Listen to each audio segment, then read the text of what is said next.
Bienvenue à nouveau dans notre voyage à travers la Bible. Aujourd'hui, nous poursuivons notre exploration de l'Exode et j'ai une vérité puissante à partager avec vous. Le plan de Dieu pour nos vies implique souvent un processus de préparation que nous ne comprenons pas toujours au début. Plongeons dans Exode chapitre 2, versets 11 à 25. Nous allons assister à un tournant crucial dans la vie de Moïse et cela va nous enseigner quelque chose d'important sur la manière dont Dieu agit.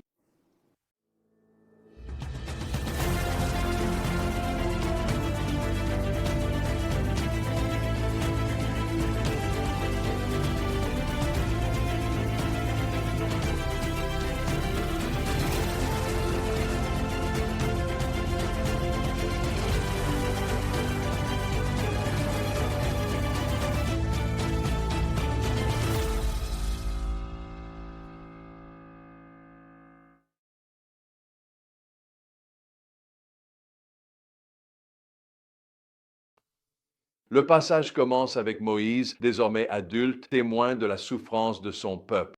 Il voit un Égyptien frapper un Hébreu et, dans un moment de colère, il tue l'Égyptien et cache le corps.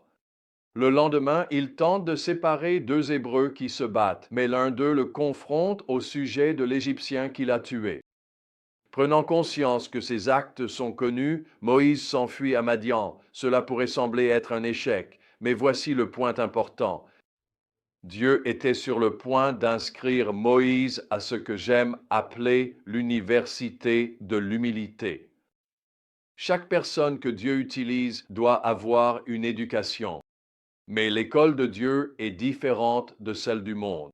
Les écoles du monde offrent une abondance d'informations, mais l'école de Dieu procure une transformation abondante.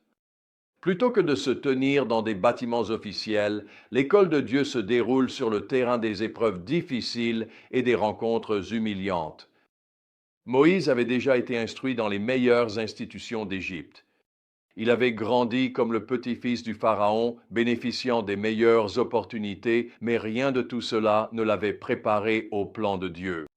Il avait acquis de grandes connaissances, mais il lui manquait le caractère et la préparation spirituelle nécessaires pour la mission à venir. Dieu permet à Moïse d'échouer. Il doit fuir vers Madian et devient berger. C'est dans ce désert immense que Moïse commence ses études à l'université de l'humilité sous la direction du professeur Saint-Esprit.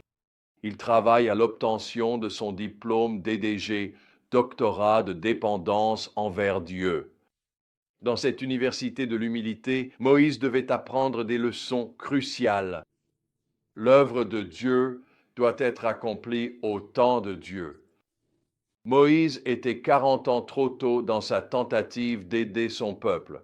Il devait apprendre à marcher par l'Esprit Saint et à se conformer au calendrier de Dieu. De plus, l'œuvre de Dieu doit être accomplie par la puissance de Dieu. Moïse a essayé d'aider par sa propre force et a fini par fuir pour sauver sa vie.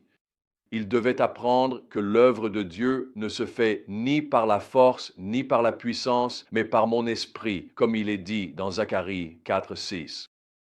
L'œuvre de Dieu doit aussi être accomplie à la manière de Dieu. La voix de Dieu conduit à un caractère semblable à celui du Christ que Moïse devait développer. En regardant en arrière sur ma vie, j'ai constaté que la porte de l'échec était souvent l'achèvement de mon examen d'entrée à l'université de l'humilité.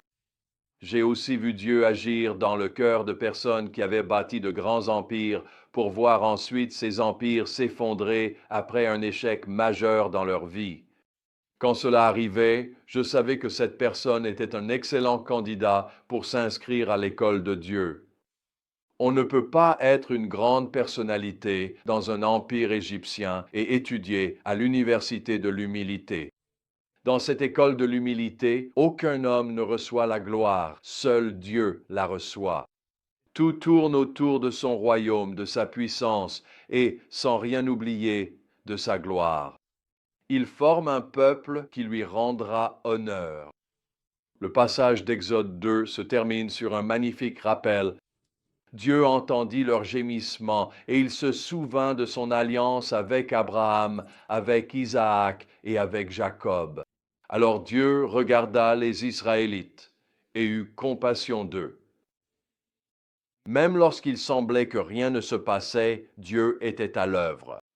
Il a entendu les cris de son peuple et il préparait leur libérateur. Alors, que pouvons-nous apprendre de cela? 1. Le processus de préparation de Dieu implique souvent des expériences d'humiliation. Ne méprisez pas surtout les saisons de désert dans votre vie. Dieu pourrait les utiliser pour vous préparer à quelque chose de plus grand. Deuxièmement, nos échecs ne nous disqualifient pas du plan de Dieu. Moïse a échoué de façon spectaculaire, mais Dieu s'est quand même servi de lui. Vos erreurs passées ne déterminent pas votre utilité future pour Dieu. Troisièmement, Dieu agit toujours même quand nous ne le voyons pas. Les Israélites se sentaient probablement oubliés. Dieu se souvenait de son alliance et préparait leur délivrance. Rappelez-vous, où que vous en soyez dans la vie, Dieu pourrait vous préparer à quelque chose de plus grand. Faites confiance à son processus, apprenez les leçons qu'il vous enseigne et observez comment il agit.